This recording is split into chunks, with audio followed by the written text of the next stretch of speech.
Hello my future doctors, this side your bio wali ma'am Amisha Saraswat and I welcome you all on our YouTube channel MathJX।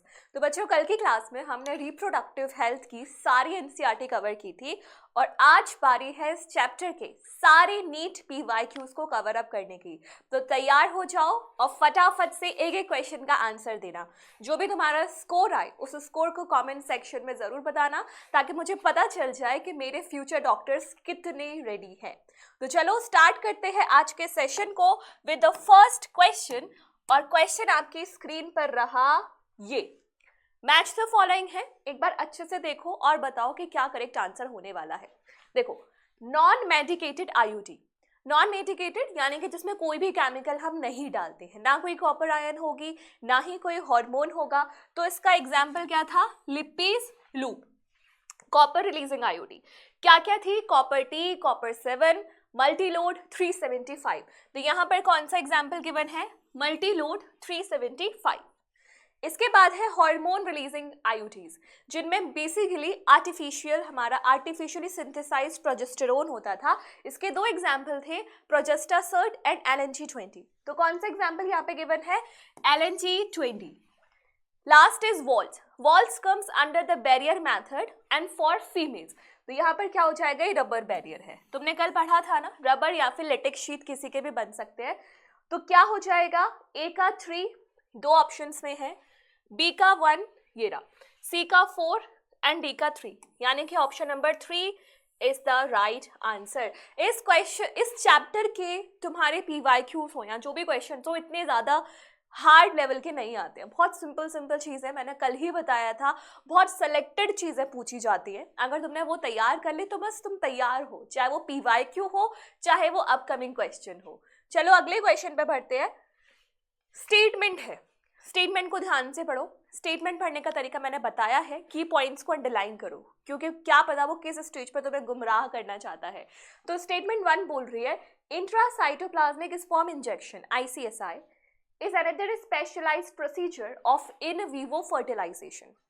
ये जो in vivo fertilisation है वो होता है body के अंदर। ICSI में हम ओवम के साइटोप्लाज्म में स्पर्म डालते हैं, ये फर्टिलाइजेशन ही तो है। तो फर्टिलाइजेशन बॉडी के बाहर हो गया, तो ये इन विवो नहीं होती, ये होती है इन विट्रो, यानी कि लैब कंडीशंस में। स्टेटमेंट 2 बोल रही है, infertility cases due to inability of male partner to inseminate females can be corrected by artificial insemination। अगर मेल इंसेमिनेट नहीं कर पा रहा फीमेल ट्रैक में तो उसको करेक्ट किया जा सकता है आर्टिफिशियल इंसेमिनेशन से, and this statement is correct. तो क्या हो जाएगा यहाँ पे? Statement 1 is correct, statement 2 is wrong, यानी कि हमारा option number, I guess I spoke, it's like statement 1 is wrong and statement 2 is correct, so it is your option number 2। clear? चलो अगला क्वेश्चन देखते हैं। which of the following statements are correct? Correct पूछा है या incorrect पूछा है, इसको अंडरलाइन करना बहुत ज्यादा जरूरी होता है। Reproductive health refers to total wellbeing in all aspects of reproduction. हर एस्पेक्ट में देखना होगा। वो एस्पेक्ट्स WHO के अकॉर्डिंग क्या है? Physical, emotional, behavioural and social. तो सारे एस्पेक्ट्स पे होना चाहिए, सही है। Amniocentesis is legally band for sex determination in India. बिल्कुल, यहाँ से हम सेक्स डिटरमाइन कर सकते हैं फीटस का। सहेली, a new oral contraceptive for females, was developed in collaboration with ICMR new Delhi. नहीं, सारे बच्चे इस बात को जानते हैं कि इसको बनाया गया था CDRI के द्वारा and it is in Lucknow. And fourth statement is amniocentesis is used to determine genetic disorders and survivability of foetus. This is the right statement. तो यहाँ पर हमारी केवल statement number 3 is the wrong. तो कौन सा ऑप्शन चला जाएगा बच्चों? A, B and D only, यानी कि option number 3 is the right answer. समझ में आया? चलो अगला क्वेश्चन देखते हैं। असर्शन रीजन है। असर्शन रीजन से घबराना नहीं है। तुम्हें मैंने हर बार बताया है, असर्शन स्टेटमेंट के आगे बिकॉज लगा दो। अगर रीजन कनेक्टेड हो रहा है तो पता चल जाएगा ए है। ऐसा लग रहा है कि यार रीजन सही तो लग रही है बात, लेकिन मैच नहीं कर रही है, तो बी हो जाएगा, और अगर वो स्टेटमेंट ही गलत है तो खत्म ही है कहानी। तो यहाँ पे लिखा है assertion है amniocentesis for sex determination is one of the strategies of reproductive and child health program, यानी कि RCH का एक वो था, क्या कहते हैं, एक फंडा था, एक स्टेप थी, एमनियोसेंटेसिस कराना नहीं था। आरसीएच चाहता था कि बच्चों में, लोगों में अवेयरनेस हो about reproduction, about myths, about child care, लेकिन एमनियोसेंटेसिस को उसने कभी भी प्रमोट नहीं किया था। तो असर्शन इज रॉन्ग, और असर्शन जब रॉन्ग हो जाता है तो तुम्हें पता ही है क्या होता है। बट एक बार रीजन वाली स्टेटमेंट देख लेते हैं। Ban on amniocentesis checks increasing menace of female foeticide, बिल्कुल सही बात है। तो यहाँ पे assertion is false but reason is true. Option number 3 is the right answer. कोई दिक्कत, कोई परेशानी नहीं है ना, सिंपल है। चलो आगे का देखते हैं। मैचिंग। वेसिक्टोमी इनमें से कौन सा मेथड है? ये तो तुम चुटकियों में कर दोगे, मुझे पता है। Vasectomy surgical, coitus interruptus natural, cervical caps barrier, and Saheli oral, है ना। सहेली एकमात्र नॉन स्टेरॉइडल पिल है ना। इसमें सेंटक्रोमिन नाम का सॉल्ट होता है जो ईस्ट्रोजन रिसेप्टर्स को ब्लॉक करता है यूट्रस के अंदर। तो क्या हो जाएगा, ए का 3 दो ऑप्शंस में है, बी का 4 इस ऑप्शन में, एंड सी का 2 और डी का 1, यानी कि option number 1 is the correct answer. Okay future doctors, चलो अब अगले क्वेश्चन की तरफ बढ़ते हैं। अगला क्वेश्चन है बहुत छुटकू सा, क्या बोल रहा है, Which of the following is not an intrauterine device? कौन इसमें से इंट्रायूटराइन डिवाइस नहीं है? नीचे से शुरू करना चाहूंगी। लिप्पीज लूप है, और ये कैसी है, नॉन मेडिकेटेड IUD। मल्टीलोड ये कैसी है, copper releasing IUD। Progestogens hormone है, and progestasert is hormone releasing IUD, यानी कि क्या आ गया हमारा option number second is the right answer. अब आगे बढ़ते हैं अगले सवाल की तरफ। अगला सवाल फिर से स्टेटमेंट्स हैं, तो ध्यान से स्टेटमेंट्स को पढ़ना। एक सिंगल वर्ड चेंज कर सकता है पूरा मतलब। तो क्या बोला गया है, IUDs are small objects made up of plastic। Plastic का एग्जाम्पल, मैम प्लास्टिक से भी बनती है, यस, लिपीज लूप। और copper releasing IUDs that are inserted in uterine cavity. Which of the following statements are correct? तो तुम्हें करेक्ट स्टेटमेंट बतानी है। स्टेटमेंट्स गिवन है, एक बार पढ़ते हैं फिर इसका आंसर निकालते हैं। IUDs decrease phagocytosis of sperms within uterus। यहाँ पे डिक्रीज वर्ड गलत है, इंक्रीज करती है phagocytosis को, है ना। Released copper ions suppress the sperm motility, ये स्टेटमेंट सही है ना। IUDs do not make cervix hostile to sperm, ये गलत है। डू नॉट वर्ड यहाँ पे गलत है, बल्कि वो बनाती है ताकि स्पर्म की एंट्री रिटार्ड हो जाए। IUDs suppress fertilizing capacity of sperm, बिल्कुल सही बात है। IUDs requires surgical intervention for their insertion in uterine cavity। अगर आपको IUD इंसर्ट करवानी है तो आपको सर्जरी करानी पड़ेगी, विच इज टोटली रॉन्ग। अगर सर्जरी करानी होती तो ये सर्जिकल मेथड होता, यानी कि यहाँ पे ये वाला वर्ड गलत है। तो कौन सी स्टेटमेंट्स आपके सामने सही आ रही है बच्चों, बी एंड डी ओनली। तो your answer number 4 is the right answer. समझ में आया? अगर तुम्हारे कॉन्सेप्ट्स बिल्कुल क्लियर है तो स्टेटमेंट वाले क्वेश्चन से तुम एकदम खेलोगे। सच बता रही हूँ, इस चीज को मानो। नॉर्मल क्वेश्चंस तो सब कर लेते हैं, वन वर्ड टाइप के जो होते हैं, लेकिन स्टेटमेंट्स में वही खिलाड़ी खेलता है जिसके सारे कंसेप्ट्स क्लियर है। ठीक है, चलो आगे बढ़ते हैं। Next question, Lippes loop is a type of contraceptive device used for cervical barrier, vault barrier, non medicated या कॉपर रिलीजिंग, है ना। रिपीटेड क्वेश्चन है। नॉन मेडिकेटेड IUD होती है हमारी लिपीज लूप। क्लियर? अगला सवाल फिर से मैचिंग आई है, अच्छे से पढ़ो और इसको अटेम्प्ट करके मुझे आंसर बताओ। क्या करता है डायफ्राम, माने diaphragm, contraceptive pills, intrauterine devices, lactational amenorrhoea. हाँ जी, क्या होगा? देखो, जैसे लैक्टेशनल एमेनोरिया की बात करूं तो यहाँ पे क्या होता है, जब प्रेगनेंसी हो जाती है खत्म, पार्चुरेशन हो जाता है, उसके 6 मंथ्स के मैक्सिमम टाइम तक जो फीमेल है उसमें मेंस्ट्रुअल साइकिल नहीं होती है, तो इसलिए इसे कहा जाता है लैक्टेशनल एमेनोरिया, यानी कि option number 3 is the right one. Intrauterine devices, ये क्या करती है? Increase phagocytosis of sperm with in uterus. Contraceptive pills, contraceptive pills क्या करती है? ये पिल है यानी कि हार्मोनल एक्शन है, तो ऑप्शन नंबर 1। एंड डायफ्राम्स क्या करते हैं? हमारे ब्लॉक कर देते हैं entry, because these are barrier methods. तो ए का 4 2 ऑप्शंस में, बी का 1 2 ऑप्शंस में, सी का 2 एंड डी का 3, यानी कि option number 2 is the right answer. समझ में आया? क्लियर है? बहुत इजी है ना। चलो अगला सवाल देखते हैं। अगला सवाल फिर से मैचिंग है, तुम देख पा रहे हो कि कितनी मैचिंग आती है इस चैप्टर से।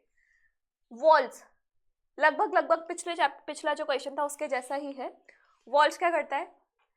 Entry of sperm through cervix is blocked, ये सही बात है क्योंकि सर्विकल ओपनिंग को ही कवर करता है। आईयूडीज क्या करती है? Phagocytosis of sperms with in uterus. Vasectomy किसके लिए होता है? मेल्स के लिए, तो ये किसको कट करेंगे? Vast difference. And tubectomy is for 4th, यानी कि cut and tie fallopian tube. तो क्या हो जाएगा? 1 का 1 और डी का 4, 1 का 1 डी का 4, यही वाला ऑप्शन है first. So option number 1 is the right answer. चलो अब अगला क्वेश्चन देखते हैं। अगला क्वेश्चन क्या बोल रहा है, ध्यान से सुनना। In which of the following techniques embryos are transfer to assist those females who cannot conceive? किस टेक्निक में एम्ब्रियो का ट्रांसफर किया जाता है? कल की क्लास में मैंने तुम्हें एक इंपॉर्टेंट लाइन बताई थी और इसको मजाक मत मानो, ये सच में ही इंपॉर्टेंट है, इसे लिख लो, फिर से लिख लो।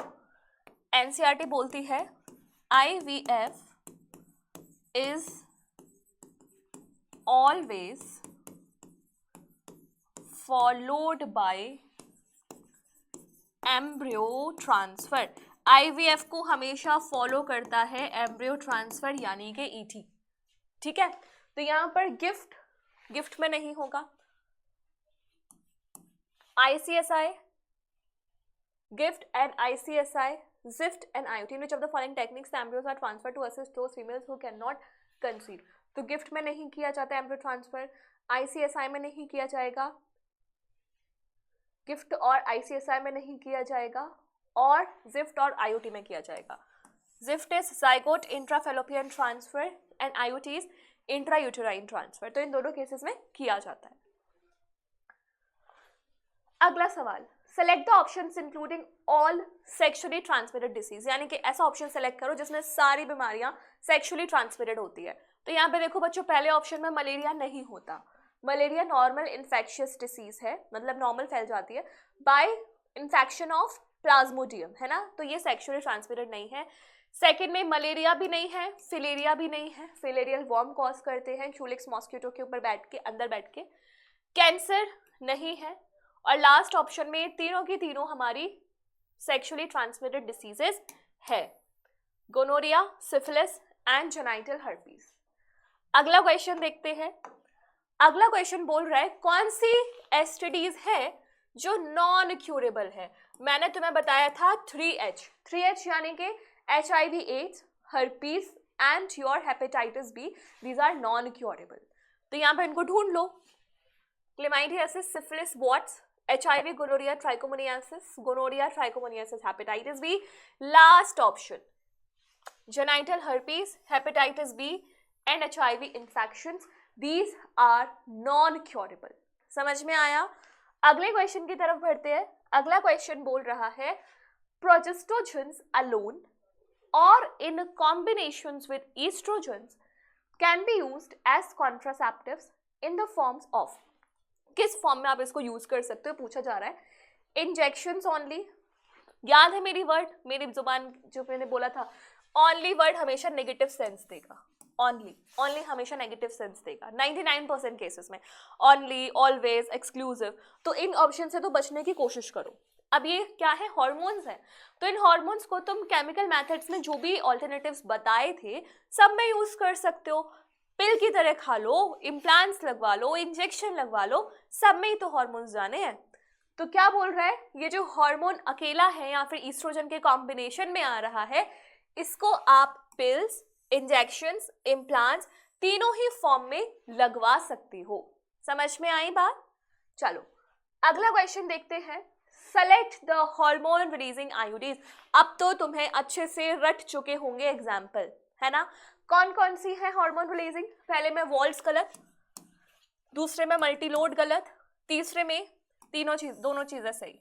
So third option is the right answer and fourth वाला तो पूरा ही गलत है। समझ में आया, है ना? Simple. I want every student to score full marks in this chapter. ठीक है, तो फुल आने चाहिए तुम्हारे, कुछ गलत नहीं होना चाहिए। अगला question, which of the following contraceptive method do involve है, डू नॉट इन्वॉल्व नहीं है, ए रोल ऑफ हार्मोन। किस मैथड में हार्मोन का यूटिलाइजेशन होगा? तो चलो स्टार्ट करते हैं। Lactational amenorrhoea pills and emergency contraceptives, barrier method, lactational pills, barrier method को काटो, कॉपर टी को काटो और यहाँ पे बैरियर मेथड को काटो। ठीक है, आ गया तुम्हारा option number 1। Ma'am lactational amenorrhoea कैसे? बिकॉज बच्चों इस टाइम पे फीमेल की बॉडी में प्रोलैक्टिन बहुत हाई होता है जो ब्लॉक करता है एफएसएच को। एफएसएच नहीं बनेगा तो नए फॉलिकल्स का डेवलपमेंट स्टिम्युलेट कैसे होगा? इस वजह से क्या होगा, यहाँ पे कॉन्सेप्शन के चांसेस खत्म हो जाते हैं। एंड पिल्स और इमरजेंसी कॉन्ट्रासेप्टिव्स तो तुम्हें पता ही है ना? चलो अगला क्वेश्चन, कॉन्ट्रासेप्टिव सहेली। अब यहाँ पे सहेली के बारे में पूछा हुआ है, देखते हो तुम्हारी सहेली कितनी तुम्हारी सहेली है। Blocks oestrogen receptor in uterus preventing eggs from getting implanted. क्या ये सही स्टेटमेंट है? कितना सिंपल है, पहली स्टेटमेंट ही सही बता दी। और ये ब्लॉक किसकी वजह से होता है? Block by centchroman salt, centchroman salt की वजह से ये हो जाता है। आया समझ में? क्लियर है? तो option number 1 is the right answer. Next question, matching. ये मैंने तुम्हें 1 शॉट में बताई थी, कौन का किस बीमारी का कौन सा पॉजिटिव एजेंट्स है। तो एक बार इसको अटेम्प्ट करो फिर मैं तुम्हें बताती हूँ। Gonorrhoea, syphilis, warts and AIDS. अब तुम घबराना मत। देखो पहले तो तुम उसको कर लो जो तुम्हें नोन है। 4 का 1, डी का 1। अब ऐसा कोई ऑप्शन है जिसमें डी का 1 हो? लो भाई डी, ऐसे 3 ऑप्शन है जिसमें डी का 1 हो। एक ही हमें पता था, वो भी तीनों ऑप्शन में दिया हुआ है। तो तुम्हें एक और पता होना चाहिए, गोनोरिया। याद है इसका बैक्टीरियल इन्फेक्शन होता था नीजेरिया गोनोरी से। तो ये ए का 2, तो अब ए का 2 किस में आ रहा है? 1 में। बस एक और एक्स्ट्रा तुम्हें पता हो, तुम्हारे मार्क्स क्लियर हो जाएंगे। ए का 2, बी का 3, Treponema pallidum and genital warts का human papilloma virus. Clear? So यहाँ पे क्या हो जाएगा? Option number 1 is the right answer. कभी भी ना क्वेश्चन को देख के घबराना मत। अगर तुम घबराए तो समझ लो तुम्हारी बॉडी ऐसे रिएक्ट करेगी कि उसको सिंपल क्वेश्चंस भी बहुत मुश्किल लगेंगे। सो ऐसा नहीं करना है, चीज़ों को एकदम लाइटली लेना है, काम डाउन रहना है पूरे एग्जामिनेशन टाइम पे, और फिर देखो सारे टफ क्वेश्चन भी तुमसे आराम से बनने लगेंगे। ठीक है? Now in case of a couple where male is having a very low sperm count, which technique will be suitable for fertilization? अगर मेल का sperm count कम है या मेल में erectile dysfunction है, तो मैंने आपको एक टेक्निक बताई थी AI आर्टिफिशियल इंटेलिजेंस नहीं, AI इज आर्टिफिशियल इंसेमिनेशन। तो यहाँ पे क्या कराया जाता है? Artificial insemination. क्लियर? 2 कंडीशंस में कराया जाता है, ऑलिगो जू स्पर्मिया यानी कि low sperm count, and second condition is erectile dysfunction. Clear? चलो आगे बढ़ते हैं। The function of copper ions in copper releasing IUDs is, copper releasing IUDs में कॉपर आयन का फंक्शन क्या है? They suppress sperm motility and fertilising capacity, they inhibit gametogenesis, ये वाला काम तो कोई भी कॉन्ट्रासेप्टिव मेथड नहीं करता। They make uterus unsuitable for implantation, uterus पे काम करना है तो तुम्हें हार्मोन्स चाहिए, और ये बोल रहा है कॉपर आयंस, तो थर्ड भी चला जाएगा। दे इनहिबिट ओव्यूलेशन, ओव्यूलेशन इनहिबिट करने का काम भी केवल हार्मोन कर सकता है। तो यहाँ से तुम्हारे ये नीचे के 3 सब खत्म, केवल ऑप्शन नंबर 1 बचता है। They inhibit sperm motility and fertilising capacity of the sperm. Clear? अगला क्वेश्चन देखो, maximum questions are coming from your IUDs, मतलब क्या ही है ये, समझ लो तुम्हारा तो आगे का पेपर भी लीक्ड ही है एक तरीके से, ये आएंगे ही आएंगे। विच of the following is not an IUD? Vaults नहीं है, because vaults is a barrier method. जरा मुझे ये बताओ, क्या ये रीयूजेबल है या फिर ये डिस्पोजेबल है? ये तुम्हें बताना है, क्वेश्चन मार्क है कि क्या ये रीयूजेबल है या फिर डिस्पोजेबल है। अगला सवाल, अब तुम्हें यहाँ पे करेक्ट स्टेटमेंट फाइंड आउट करनी है, तैयार हो जाओ। देखो, IUI यानी कि intra uterine insemination, this is not transfer, can help a woman with premature menopause to bear a child. क्या बोल रहा है? ये बोल रहा है मान लो किसी फीमेल का मेनोपॉज हो गया, आपने उसके यूट्रस में आर्टिफिशियल इंसेमिनेशन करा दिया, तो क्या उसको प्रेगनेंसी होगी? क्या उसके पास कंसेप्शन होगा? सोचो, बताओ।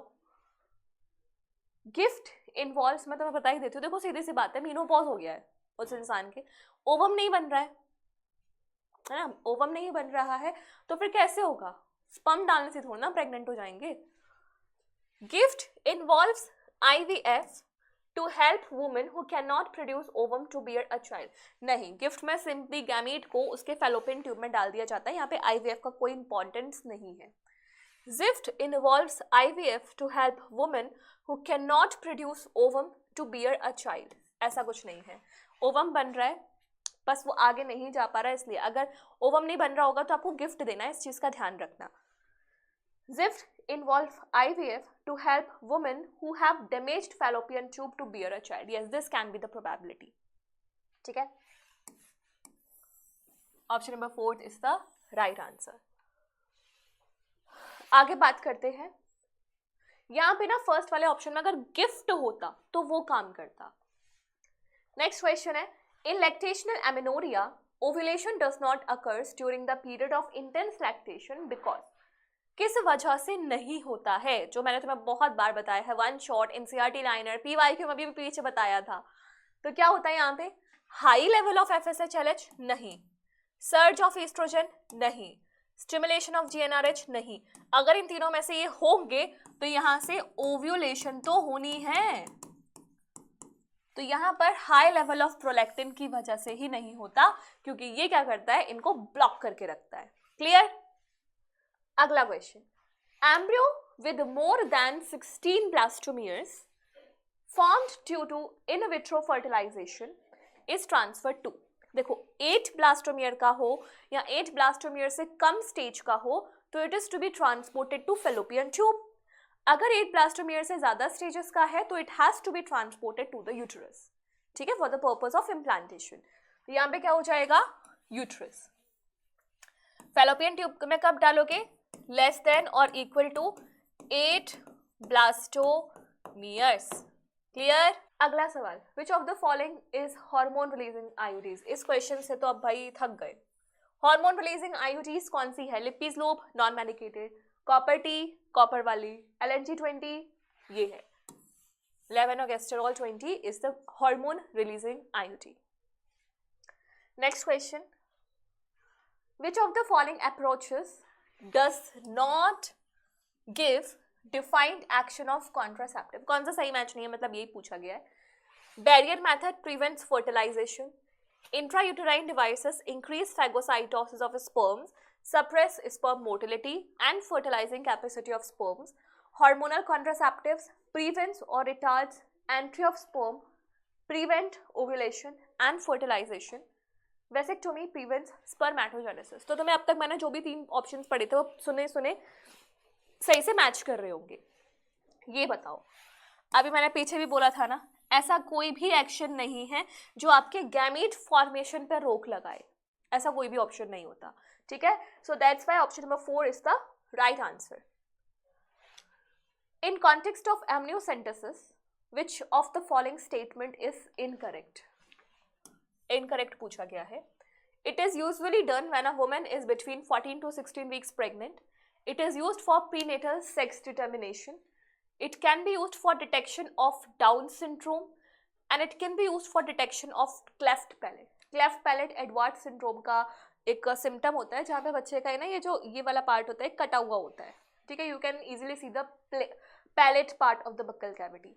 तो यहाँ पर ये जो वीक्स है ये गड़बड़ है, ये होता है 16 to 22 वीक्स के अंदर, ठीक है। तो इसलिए यहाँ पे option number 1 is the right answer. Next, ectopic pregnancy are referred to as, मैंने तुम्हें बताया था अगर जो हमारी इम्प्लांटेशन है वो यूट्रस को छोड़ के किसी और साइड पे हो रही है तो उसको कहा जाता है ectopic pregnancy. So implantation of embryo at site other than uterus, तो ये तो पहला ही ऑप्शन सही हो गया, option number 1 is the right answer, ठीक है। अगला क्वेश्चन पढ़ते हैं। Which of the following is not a sexually transmitted disease? Not पूछा है। Trichomoniasis, encephalitis, syphilis and acquired immunodeficiency syndrome. इंसिफिलॉन, देखो तुमने सुना होगा ना, डायनसिफिलॉन, प्रोजेंसिफिलॉन, मीजेंसिफिलॉन। ये जो सिफिलॉन वर्ड है ये हमारा आता है ब्रेन के लिए। तो ये इंसेफेलाइटिस आइटिस ये इन्फ्लामेशन है, तो ये बिल्कुल भी सेक्सुअली ट्रांसमिटेड डिसऑर्डर नहीं है। सो यहाँ पे option number 2 is the right answer. थोड़ा सा दिमाग भी लगाओगे ना तो ऐसा लगेगा ना जो क्वेश्चन क्या, ये तो पहली बार सुन रहे हैं, वो भी सही हो जाएंगे। लेकिन मैम वहाँ पे कंफ्यूजन आता है, समझ नहीं आता कि दिल जो बोल रहा है वो सही है या दिमाग जो बोल रहा है कि मत कर मत कर मत कर वो सही है ना, कंफ्यूजन होता है ना। लेकिन खुद पर विश्वास रखो, सही होगा अगर तुमने सही लॉजिक लगाया है तो, ठीक है। जैसे इस क्वेश्चन को करने के लिए मेरे दिल से आवाज आ रही थी, लेकिन मुझे पता है इंसेफेलॉन वर्ड हमारा कहीं यूज होता है, तो इंसेफेलॉन ब्रेन आइटिस भी। बाकी अगर तुम्हें एग्जैक्ट बाकी ऑप्शंस का पता हो तो बात ही क्या है। अगला सवाल, a childless couple can be assisted to have a child through a technique called GIFT. तो यहाँ पे गिफ्ट की फुल फॉर्म पूछी है। Gamete intrafallopian transfer, gamete internal fertilisation, germ cell gamete insemination. सीधा सीधा बात है, फेलोपियन ट्यूब के अंदर अगर आप गैमीट डाल दोगे तो वो गिफ्ट हो जाएगा, फेलोपियन ट्यूब के अंदर अगर आप जायगोट डाल दोगे तो वो जिफ्ट हो जाएगा, ठीक है। अगला question, hysterectomy is the surgical removal of, ma'am ये क्या है, ये तो कुछ नया है। देखो आईपीएमटी के टाइम का क्वेश्चन है ये यूट्रस का रिमूवल होता है हिस्टेरेक्टोमी, ठीक है। टोमी वर्ड पीछे आ जाए, यानी कि कुछ रिमूव कर दिया गया है।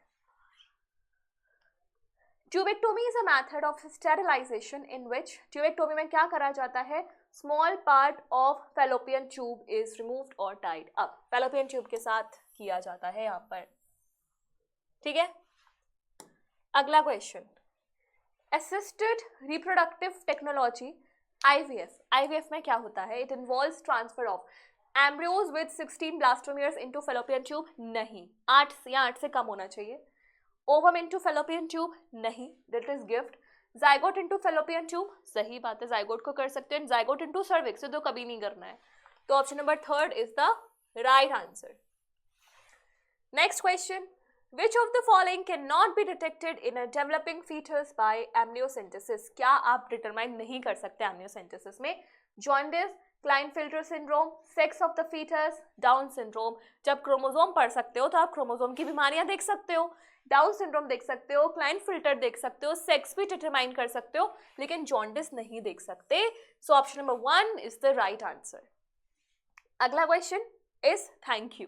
सो बच्चों ये थे आपके रिप्रोडक्टिव हेल्थ के सारे PYQs। मुझे उम्मीद है कि तुम लोगों ने मोस्टली क्वेश्चंस के आंसर बिल्कुल सही दिए होंगे। क्या आपका स्कोर आया है कमेंट सेक्शन में बताना, ताकि मुझे पता चल जाए मेरे फ्यूचर डॉक्टर्स कितने जोर शोर से मेहनत कर रहे हैं। चलो मिलते हैं अगली क्लास में। अगली क्लास में हम करेंगे ह्यूमन रिप्रोडक्शन की सारी NCERT लाइन्स और उसके बाद करेंगे उसका PYQs। तो तब तक stay blessed and keep working hard. All the best.